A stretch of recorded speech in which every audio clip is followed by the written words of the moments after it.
Esmael G. Toto Mangudadatu. Let's give him a big round of applause, please.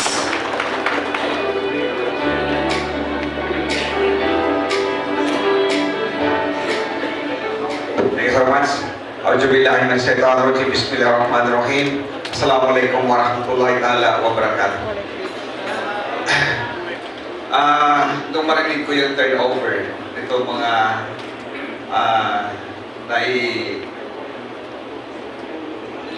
turnover ng mga ibang ng mga ating mga leaders from different municipalities of Maguindanao del Sur. And of course, it was the dynamic brigade commander who spearheaded this si General Ed Cato of 6th First Brigade. Okay, the newly installed Major General of the 6th ID Command, General Cagara, sir. Kay Governor Dato Ali Timbang of Maguindanao del Sur. And of course, the presence of the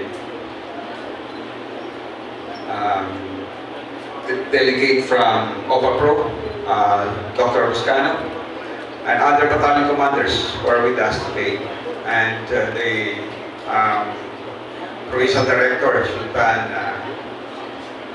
Sapal, board members, the mayors.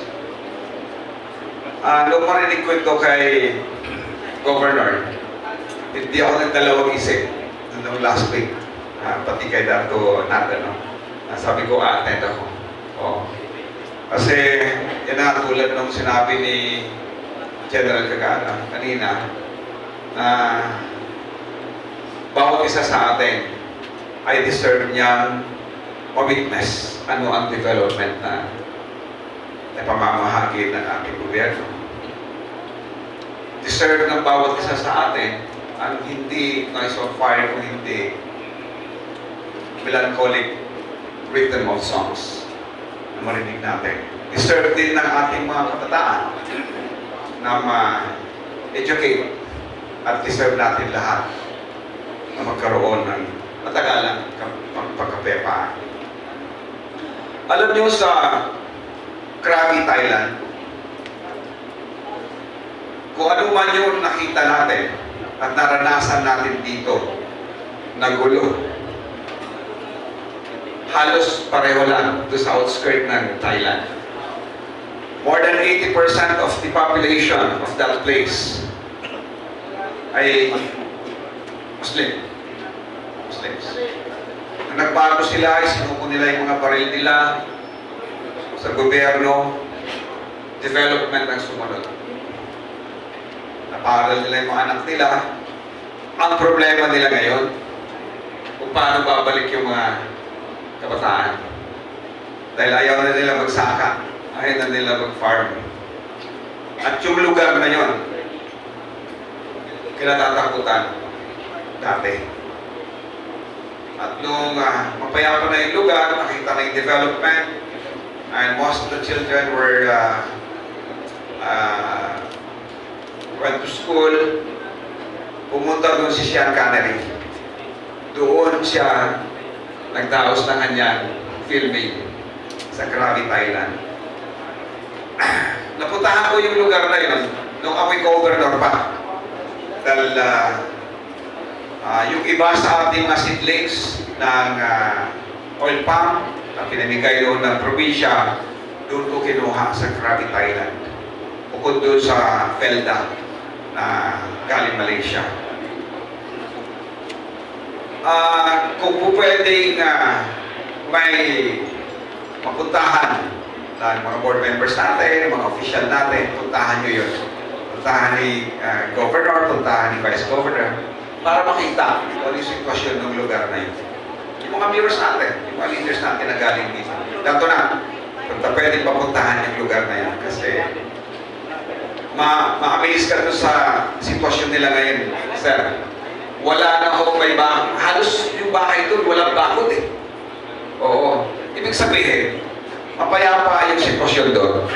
Yung mga Hilux nila doon, may welded wire sa likod, akala mo, kung ano yung paglalagyan doon, kundi, ayun pala, oil palm fruits. Yung lahat ng harvested fruits nila, doon nila kinakarga, papunta doon sa milling plant. Hindi na ako naka-uniforming tao, ano ba tawag yan?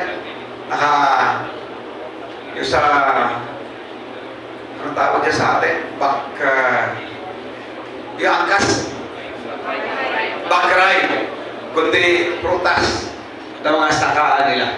Galing sa sakaan nila. So, yun ang makikita natin. No? Na ganoon talaga kapag ayaw na ng gulo at gusto na ng kapayapaan towards development. So, sana tuloy-tuloy itong mga ganitong programa at sana itong mga naiwan na mga nasa loob pa, I think less than 100 na lang yung nandyan sa loob na yung sa mga freedom fighters na mga kababayan natin. Ay maganda ho nung pinresenta ni General Cato yung kanyang programa at gusto ko sanang italakayin yun before the budget briefing. Kami nila SND, General Tony Navarrete, pero sabi nila, isa-side talk na lang natin yun. So maganda ho yung program na yun kung malaman lang po natin lahat. And I hope, yung lahat ng mga mayors natin, lahat ng mga leaders natin, hikayatin nila kung sino pa may baril dyan sa loob na hindi ho naka-lisensya, hindi ho naka-permit to carry, dahil ho, wala hong magandang resultang hahantungan nun kung siya'y puputok, maalingaw-ngaw. Hindi lang umalingaw-ngaw, kundi buhay ang kukunin yan. So, sana po, tuloy-tuloy. Congratulations, Governor. Congratulations sa Mayors. Congratulations sa Major General Gagara. And of course, the counterpart of the military, Colonel Sapal. Maraming salamat po sa inyo. Thank you so much, Congressman Honorable Ismael G. Toto Mangudadatu.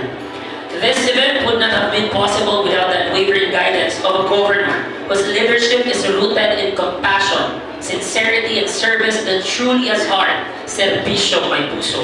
He continues to lead the province towards peace-driven development and programs that prioritize the welfare of our people. Brothers and sisters, let us listen to the executive message of our people.